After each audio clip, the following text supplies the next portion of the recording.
خرید و فروخت کی راہ میں بہت بے شمار قسم کے شیاد دھوکے باز افراد آپ کو مل جائیں گے، جو دھاک لگا کر بیٹھے ہیں کہ اگر کوئی شخص عرفانیات میں اور تصوف کی راہ میں آنا چاہتا ہے تو کیسے اسے دھوکہ دیا جائے، کیسے اسے فریب دیا جائے، کیسے اسے درست راہ سے راہبدر کیا جائے، اور انہوں نے اسی مقصد کے حصول کے لیے انواع و اقسام کے فرقے، انواع و اقسام کے جو ٹولے یا گروہ جو ہیں وہ ایجاد کر کے رکھے ہیں اور مسلک ایجاد کر رکھے ہیں، اور ان شیاد دھوکے بازوں سے نجات حاصل کر کے انسان درست عرفان میں نہیں پہنچ سکتا اس وقت تک جب اسے حقیقی عرفان اسلامی کی خصوصیات کا علم نہیں ہوگا۔ انسان نہ جانتے ہوئے اور نہ علم رکھتے ہوئے انسان ایسے شیادوں کے چنگل میں پھنس جائے گا، اور پھر پھنسنے کے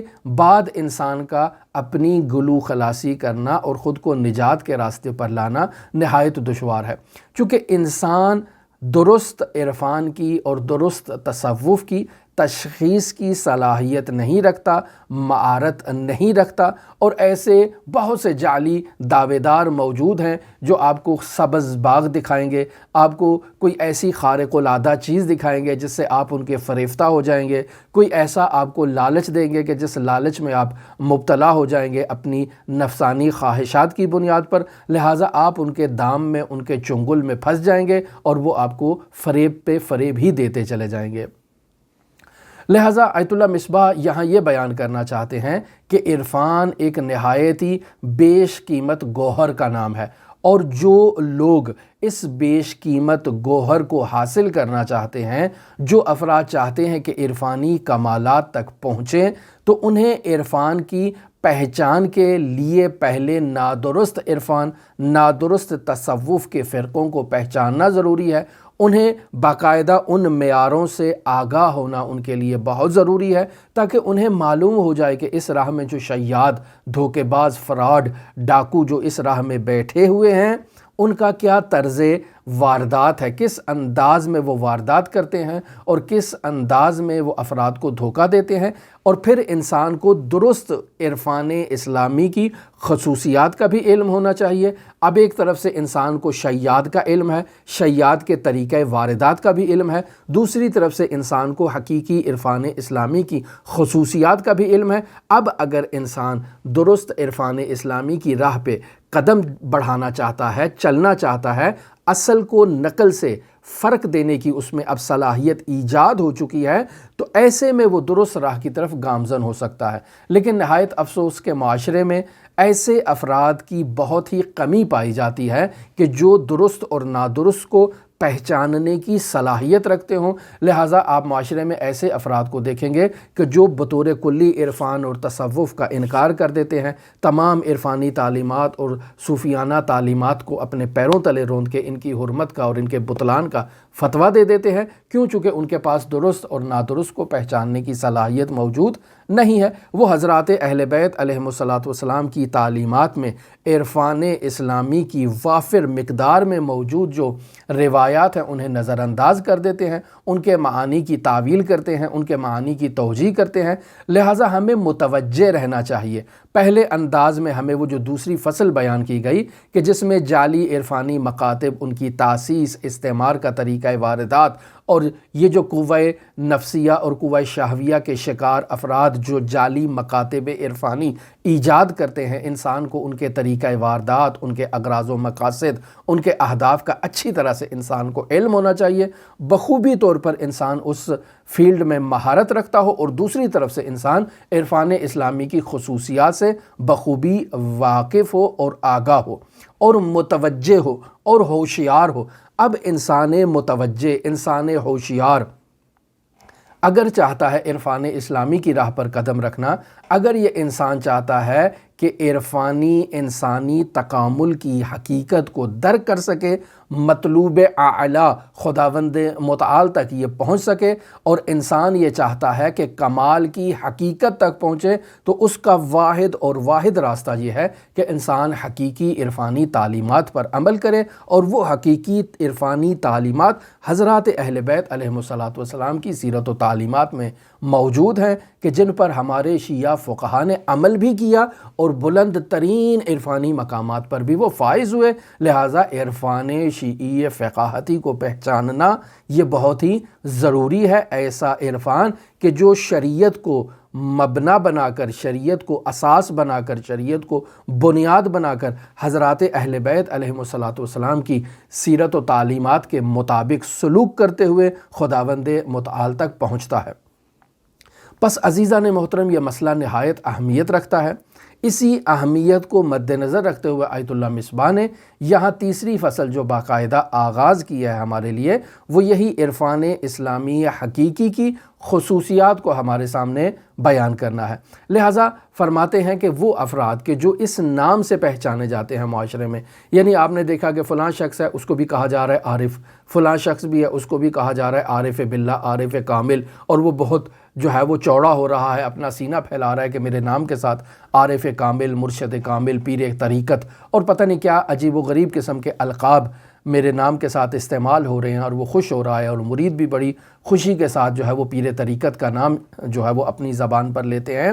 تو جب انسان کو معلوم ہے کہ یہاں بہت سے ایسے افراد معاشرے میں موجود ہیں کہ جو بہت بڑا نام رکھتے ہیں، بہت بڑا رتبہ رکھتے ہیں، بہت بڑے بڑے ان کے ساتھ القاب استعمال ہوتے ہیں، آیا یہ افراد ہمیں درست عرفان اسلامی کی طرف رہنمائی کریں گے یا رہنمائی نہیں کریں گے؟ آیا عرفان زلال کہ جو انسان کی روحانیت اور انسان کی معنویت کو کمال تک پہنچانے میں اور انسان کو حقیقت عرفان پر عمل کرنے کے نتیجے میں اعلیٰ ترین مقامات پر فائز کرنے میں جو مدد کرتا ہے، آیا یہ وہ افراد وہی ہیں یا یہ افراد در واقع معاشرے میں موجود شیاد ہیں کہ جنہوں نے اپنے ناموں کے ساتھ بہت ہی القاب استعمال کر رکھے ہیں اور انسان کو معلوم نہیں ہے؟ یہاں آیت اللہ مصباح ایک مثال دیتے ہیں۔ آیت اللہ مصباح یہاں یہ فرماتے ہیں کہ دیکھیں عزیزان محترم، قرآن مجید ایک عالی ترین حقیقت ہے۔ قرآن مجید ایک ایسی حقیقت ہے کہ جو خالص نور پر مشتمل ہے، لیکن ایسا نہیں ہے کہ ہمارے گھروں میں جو قرآن موجود ہے کہ بس اوقات ہمیں یہ سعادت مل جاتی ہے کہ ہم اس کو اٹھا کر اس سے چند آیات کی تلاوت بھی کر لیتے ہیں۔ ایسا ہرگز نہیں ہے کہ یہ نور جو سراپا نور ہمارے گھروں میں موجود ہے، اس کو تلاوت کرنے سے ہم نورانی ہو جائیں گے، ایسا ہرگز نہیں ہے عزیزان محترم۔ لہٰذا ہر انسان قرآن مجید کی نورانیت کی حقیقت سے منور نہیں ہوتا ہے۔ ہر انسان جس کے گھر میں قرآن ہے، وہ اس قرآن سے جو سراپا نور ہے اس کی نورانیت سے فیضیاب نہیں ہو سکتا ہے۔ اور اگر افراد فیضیاب ہو رہے ہیں تو ایسا نہیں ہے کہ سب ایک ہی انداز میں قرآن مجید سے فیضیاب ہو رہے ہوں۔ مثلا میں نے قرآن مجید کی تلاوت کی، میرے بچوں نے قرآن مجید کی تلاوت کی، میرے والدین نے قرآن مجید کی تلاوت کی، اور اگر ہم سیم آیت ہی کی تلاوت کریں تو جو فیض اس آیت کی تلاوت سے ہمارے والد کو ملا، مجھے ملا، میری اولاد کو ملا، وہ فیض یکساں عزیزان محترم ہرگز نہیں ہوتا ہے۔ حالانکہ قرآن وہی ہے، آیت وہی ہے، نور وہی ہے، لیکن قرأت کرنے والے کو وہ فیض نہیں مل رہا ہے۔ اس نقطے کی طرف آیت اللہ مصباح یہاں در واقع اشارہ کرنا چاہ رہے ہیں اور ہمیں اس بات کی تعلیم دینا چاہ رہے ہیں کہ عزیزان محترم توجہ رکھیں کہ خداوند متعال نے سورہ مائدہ کی آیت نمبر 15 کے آخر میں اور آیت نمبر 16 کے آغاز میں اس نقطے کو بیان کیا ہے۔ خداوند متعال ارشاد فرما رہا ہے قد جاءکم من اللہ نور و کتاب مبین، کہ بے شک اللہ تبارک و تعالیٰ کی جانب سے آپ کے لیے نور اور روشن کتاب، جسے کتاب مبین کہا جائے، یہ اللہ تبارک و تعالیٰ کی جانب سے آپ کے پاس پہنچ چکی ہے۔ آپ سب کے گھروں میں قرآن مجید موجود ہے جو نور ہے اور کتاب مبین کا مصداق ہے۔ اب یہ نور بھی ہمارے گھروں میں موجود ہے، کتاب مبین بھی موجود ہے۔ ہم روزانہ اس نور کو اور اس کتاب مبین کو وضو کی حالت میں اپنے ہاتھوں میں رکھ کے باقاعدہ اس کی تلاوت بھی کرتے ہیں، لیکن سوال یہ پیدا ہوتا ہے کہ یہ نور اور یہ کتاب مبین مجھے نورانی کر رہی ہے؟ یہ نور اور کتاب مبین مجھے ہدایت کے راستے دکھا رہی ہے؟ یا جو راستے ہدایت کے مجھے دکھا رہی ہے میرے بچوں کو یا میرے والدین کو بھی وہی راستے دکھا رہی ہے، یا نہیں میرا فائدہ لینا، میرا نورانی ہونا اور میرا اس کتاب الہی کی کہ جو کتاب نور ہے، جو کتاب مبین ہے، میرا اس کی تلاوت سے جو فیض حاصل کرنا ہے وہ متفاوت ہے اس فیض سے کہ جو میرے والدین حاصل کر رہے ہیں یا میرے بچے حاصل کر رہے ہیں۔ لہٰذا خداوند متعال سورہ مائدہ کی آیت نمبر 16 میں ارشاد فرماتا ہے یہدی بہ اللہ من اتبع رضوانہ سبل السلام، یعنی خداوند متعال اس نقطے کی طرف اشارہ کرنا چاہ رہا ہے کہ اللہ اس کتاب کے ذریعے سے جو نور بھی ہے اور کتاب مبین بھی ہے، اللہ اس کتاب کے ذریعے سے ان لوگوں کی ہدایت کرے گا کہ جو اللہ کی خوشنودی کے لیے قدم بڑھاتے ہیں۔ تو جو اللہ کی خوشنودی کے لیے قدم بڑھاتے ہیں، اللہ انہی لوگوں کو صرف اور صرف اپنے امن و سلامتی کی راہوں کی طرف خدا ان کی ہدایت کرے گا۔ پس یہاں شرط کیا ہوئی؟ شرط یہ ہے کہ انسان اپنے تمام وجود کے ساتھ اللہ تبارک و تعالیٰ کی جانب قدم بڑھائے، اپنے تمام وجود کے ساتھ خداوند متعال کا تقرب حاصل کرنے کے لیے، جسے آپ کہتے ہیں قربتاً الی اللہ، اللہ کا تقرب حاصل کرنے کے لیے انسان جد و جہد کرے۔ اگر انسان کے وجود میں خلوص پایا جائے گا تو خداوند متعال اسے امن کے اور سلامتی کے راستوں کی طرف ہدایت کر دے گا۔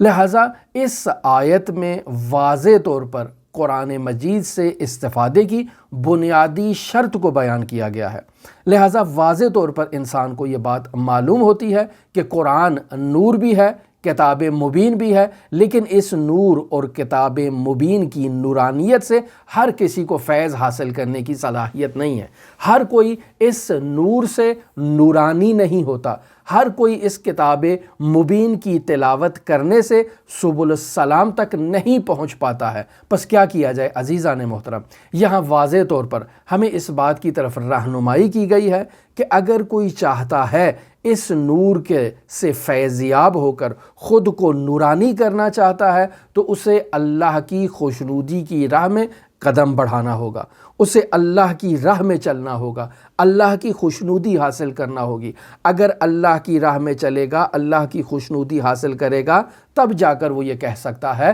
کہ میں اس قرآن سے نور کو حاصل کر رہا ہوں۔ پس یہاں در واقع قرآن سے استفادے کی بنیادی شرط کو بیان کیا گیا ہے کہ اگر کوئی قرآن کے نور سے فیضیاب ہونا چاہتا ہے تو اللہ کی خوشنودی حاصل کرے۔ پس در واقع قرآن کے نور سے فیضیاب ہونا یہ در واقع فلسفی اصطلاح میں مقولہ تشکیک سے تعلق رکھتا ہے۔ ہر انسان اپنی جو صلاحیت ہے، جس صلاحیت کو بروئے کار لاتے ہوئے وہ اللہ کی خوشنودی کی راہ میں چل رہا ہے، اسی حساب سے، اسی مقدار سے اس شخص کا وجود جو ہے وہ قرآن کی تلاوت سے منور ہو جائے گا۔ لیکن اگر کوئی شخص جو ہے وہ اللہ کی خوشنودی کی راہ پر گامزن نہیں ہے تو آیا ایسا شخص بھی قرآن کے نور سے فیضیاب ہوگا؟ نہیں عزیزان محترم، اگر یہ شرط نہیں پائی جاتی ہے تو یہ قرآن اس کی ہدایت کا باعث نہیں بنے گا، یہ قرآن اس کی نورانیت کا باعث نہیں بنے گا۔ نہ صرف یہ کہ ہدایت کا باعث نہیں بنے گا، نہ صرف یہ کہ نورانیت کا باعث نہیں بنے گا، بلکہ اس کے لیے نتیجہ اپوزٹ اور بالکل برعکس ہوگا۔ یہ قرآن مجید کی تلاوت کر رہا ہے اور قرآن اس کو ضلالت اور گمراہی کی طرف جو ہے وہ رہنمائی کر رہا ہے، اور یہ شخص گمراہ سے گمراہ تر ہوتا جا رہا ہے۔ پس یہی قرآن جو دوسروں کے لیے نور ہے، یہی قرآن جو دوسروں کے لیے ہدایت ہے ان لوگوں کے لیے کہ جو اللہ کی خوشنودی کی راہ پر چل رہے ہیں۔ وہ افراد جو اللہ کی خوشنودی کی راہ پر نہیں چل رہے، یہ قرآن ان کے لیے نہ تو نور ہے نہ ہی ان کے لیے ہدایت کا وسیلہ بنے گا۔ لہٰذا خداوند متعال سورہ اسراء کی آیت نمبر 82 میں اس نقطے کی طرف اشارہ فرما رہا ہے اور ارشاد فرماتا ہے وَنُنَزِّلُ مِنَ الْقُرْآنِ مَا هُوَ شِفَاءٌ وَرَحْمَةٌ لِلْمُؤْمِنِينَ کہ ہم نے اس قرآن میں ایسی چیز کو نازل کر دیا ہے، یا اس قرآن کے ساتھ ایسی چیز کو نازل کر دیا ہے جو مؤمنین کے لیے شفا بھی ہے اور مؤمنین کے لیے باعث رحمت بھی ہے۔ ولا یزید الظالمین الا خسارہ، لیکن یہ قرآن جو ہے وہ ظالمین کے لیے وہ جو شفا اور رحمت ہے وہ اس کا باعث نہیں بنے گا۔ یہی قرآن انسان کے لیے نورانیت کا باعث نہیں بنے گا، بلکہ ظالم اگر اس قرآن کی قراءت کرے گا، تلاوت کرے گا تو ولا یزید الظالمین الا خسارہ، یہ قرآن ان ظالمین کے لیے صرف اور صرف خسارے ہی کا باعث بنے گا۔ لہٰذا عزیزان محترم، در واقع اس آیت میں دو نہایت اہم ترین اخلاقی خصوصیات کو بیان کیا گیا ہے۔ پہلی خصوصیت ہے تخلیہ کرنا، یعنی علم اخلاق میں بیان کیا جاتا ہے کہ انسان خود کو اخلاقی بیماریوں سے نجات عطا کرے، انسان خود کو شفا عطا کرے، انسان اپنے نفس کو جلا بخشے، اپنے نفس کو رذائل اخلاقی سے پاکیزہ کرے، اپنے نفس کو طیب و طاہر کرے، یعنی اپنے گھر کو آلودگیوں سے پاک و پاکیزہ رکھے۔ اب باری آتی ہے کہ اس گھر کی آرائش کی جائے اور اس گھر کو بناؤ سنگھار کیا جائے۔ عزیزان محترم، آپ اس کو اپنے گھروں میں مثال لے لیں۔ ہم نے اپنے گھر کو ڈیکوریٹ کرنا ہے، اس کو سجانا ہے، لیکن ہم دیکھ رہے ہیں کہ ہمارے گھر میں جالے بھی لگے ہوئے ہیں، ہماری گھر کی دیواریں گندی ہیں، فرش جو ہے اس پہ مٹی پڑی ہوئی ہے، بہت ہی کچرا ہے، بہت ہی میل کچیل ہے۔ اب اگر ہم باہر سے خوبصورت قالین، خوبصورت فرش، خوبصورت پینٹنگز اور انواع و اقسام کی تزئین و آرائش کے سامان کو گھر میں لا کر اگر ڈیکوریٹ بھی کر دیں تو وہ جو دیواروں کی گندگی ہے، وہ جو چھتوں پہ جالے لگے ہوئے ہیں، وہ جو فرشوں پہ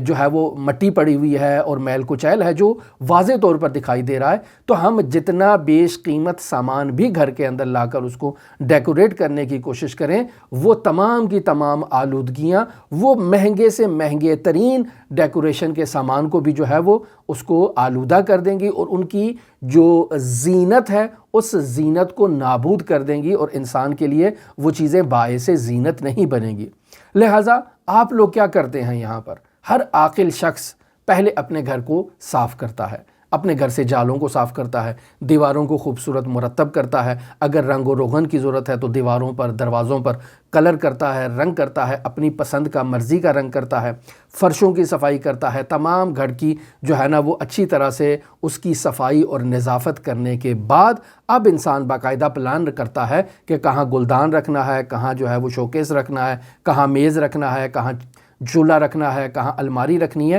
انسان باقاعدہ بعد میں اس گھر کو اس انداز میں جیسے وہ چاہتا ہے ڈیکوریٹ کرے گا۔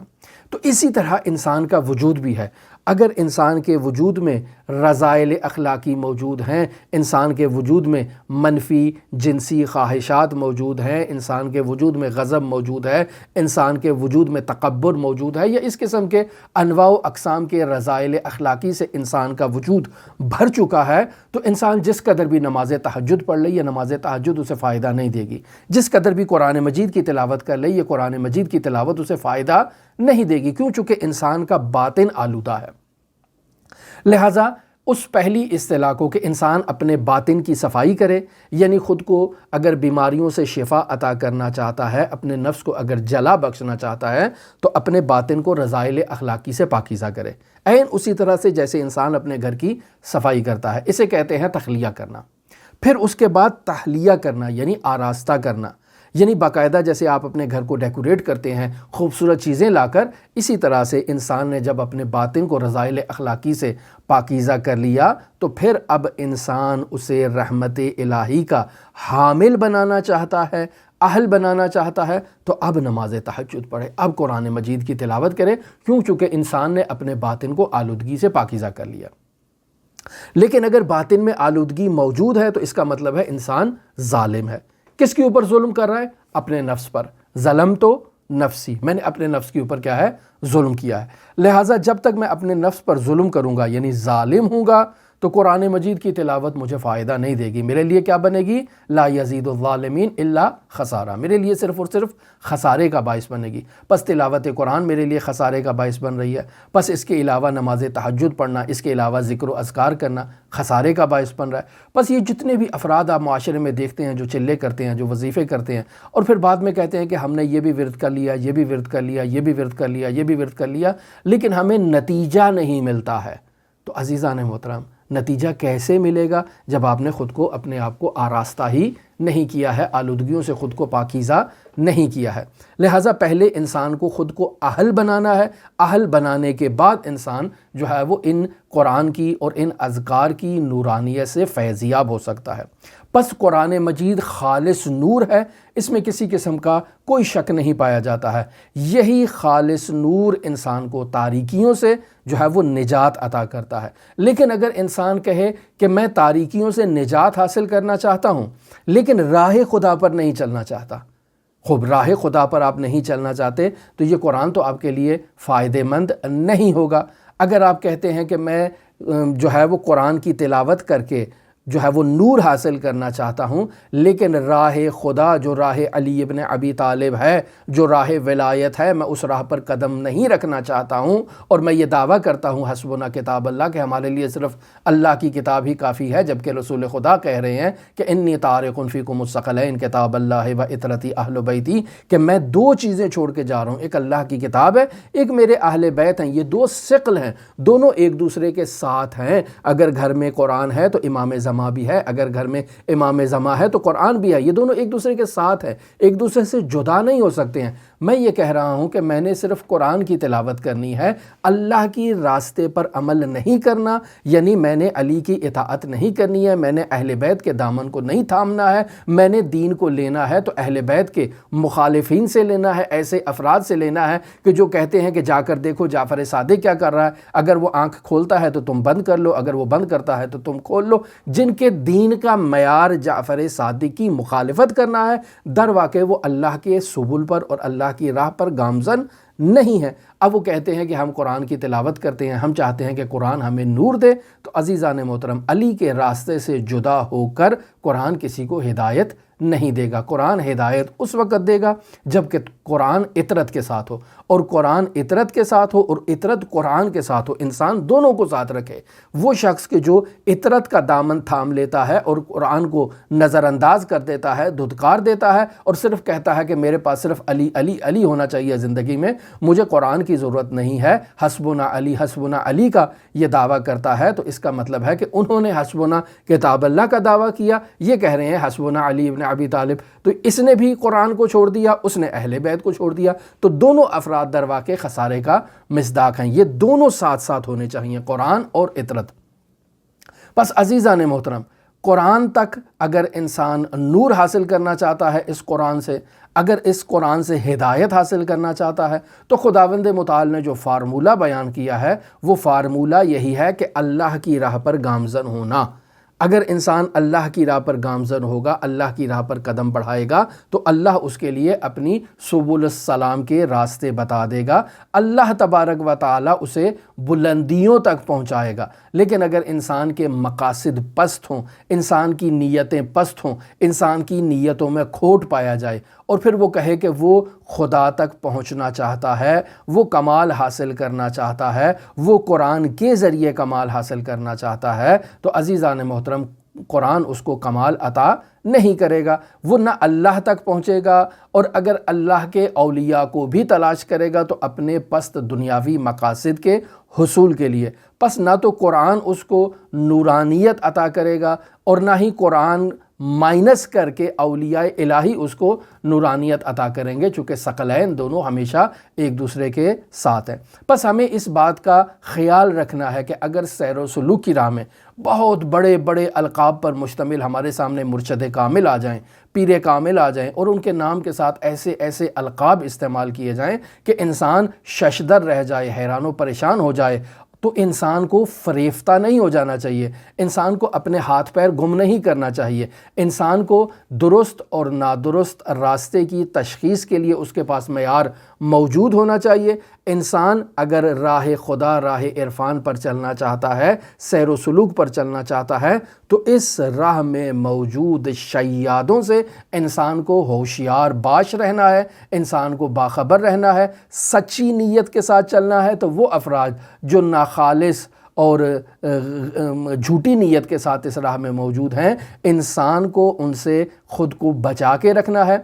واقفیت عرفان حقیقی کے ذریعے سے ہی انسان جھوٹے مدعیوں اور جھوٹے دعوے داروں کے جال سے خود کو بچا سکتا ہے، ان کے چنگل سے خود کو محفوظ رکھ سکتا ہے، اور سیر اللہ کی طرف تبھی انسان گامزن ہو سکتا ہے۔ لیکن اگر انسان ان دو یعنی دوسری فصل اور تیسری فصل کو اچھی طرح سے نہیں پہچانے گا تو پھر ایسے انسان کے لیے گمراہی اور ایسے انسان کے لیے انحراف کے راستے میں گرفتار ہونے کے چانسز بہت زیادہ ہیں۔ بس یہاں خلاصے کے طور پر میں بیان کروں کہ آیت اللہ مصباح بتا رہے ہیں کہ یہ جتنے بھی دلائل میں نے ابھی آپ کی خدمت میں آیت اللہ مصباح سے نقل کیے ہیں، تو آیت اللہ مصباح فرما رہے ہیں کہ یہ تمام دلائل اس بات کی طرف ہمیں جو ہے وہ ابھارتے ہیں کہ عرفان حقیقی کے لیے جو علامات ہیں، جو خصوصیات ہیں، جو اس کے معیار ہیں، ان پر بحث کرنا نہایتی اہمیت رکھتا ہے اور نہایتی ضروری ہے، تاکہ انسان کہیں گمراہی میں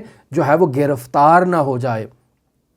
وہ انسان جس میں جوش ہے، جس میں ولولہ ہے، جس میں جذبہ ہے خداوند متعال تک پہنچنے کے لیے، جس میں ایک لگن پائی جاتی ہے، اور جو خدا تک پہنچنا چاہتا ہے، وہ اس راہ میں چھپے ہوئے شیادوں سے خود کو محفوظ رکھنے کے لیے وہ ان چیزوں کو اچھی طرح سے سمجھ لے، تاکہ اس راہ پر جب وہ قدم رکھے تو وہ نہایتی مطمئن انداز میں کمال تک پہنچ سکے اور اسے کوئی دھوکہ اور فریب نہ دے سکے۔ لہٰذا ہم نے اس فصل کا آغاز کیا ہے اور اس کے موضوعات رفتہ رفتہ آپ کی خدمت میں بیان کرتے ہیں۔ ہماری دعا ہے کہ خداوند متعال ہمیں درست انداز میں ان معارف کو سمجھنے کی توفیق عطا فرمائے۔ خداوند متعال کے حضور دعا گو ہیں کہ حضرت امام زمان عجل اللہ تعالی فرجہ الشریف کے ظہور میں تعجیل فرمائے، ہمیں ان کے اصحاب و اعوان و انصار میں شمار فرمائے۔ آپ تمام عزیزان کے لیے امام الرؤوف کی بارگاہ میں دعا گو ہیں۔ اللہم صلی علی محمد و آل محمد وعجل فرج قائم آل محمد۔